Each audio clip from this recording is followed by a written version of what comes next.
Openness, like typical characters for openness. People are creative, they're open to challenges, they are welcoming even difficult concepts.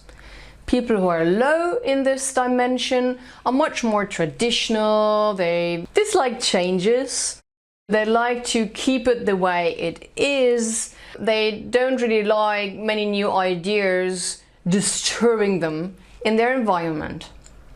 Conscientiousness. These are the thinkers that's very thoughtful. They process before they speak up. They are very prepared and well organized. They never procrastinate. They never say, oh, I didn't have time for this and that. They always turn up and they have things done exactly the way it should be. Having these people in your team is very helpful and very useful as well. They pay attention to detail. People who are low in this trait, which is quite often related to what we've had before in the O and the openness, they make more messes, they don't like the order, they're a bit chaotic, often creative as well.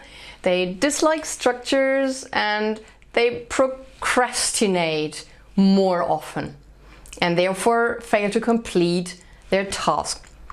Just having a look at these two different traits, you can see that you would have to lead these two people in a different way, because one, you would have to probably help to get organized, to finish things up, to ask them whether they've done this and that.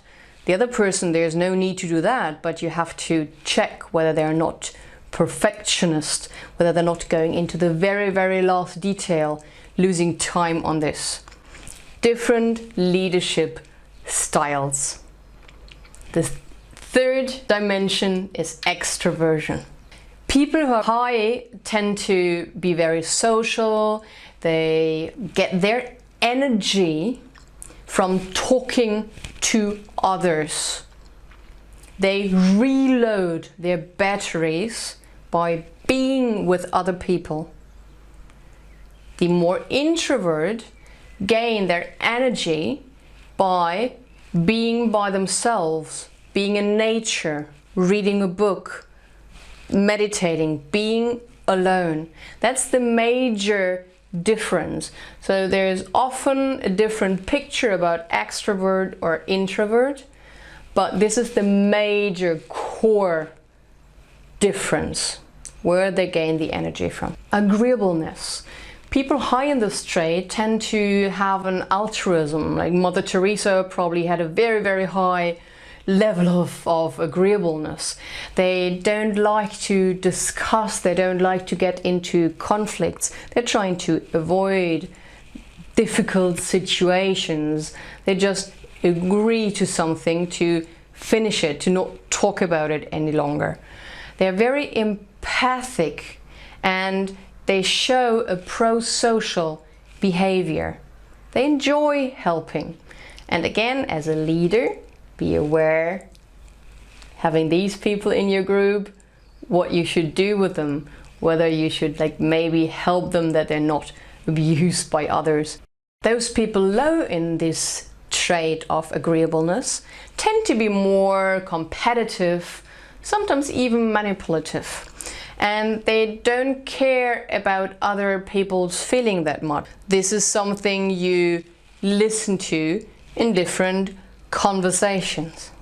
Last but not least, the neuroticism. Individuals with a high level of this dimension are often sad or emotional, not stable.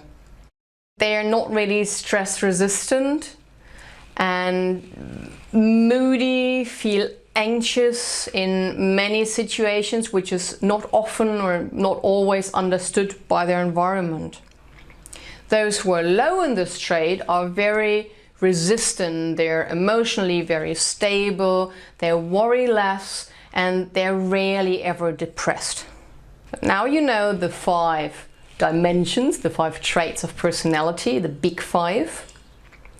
Think about who you are and then take the test. There's a free test I've attached.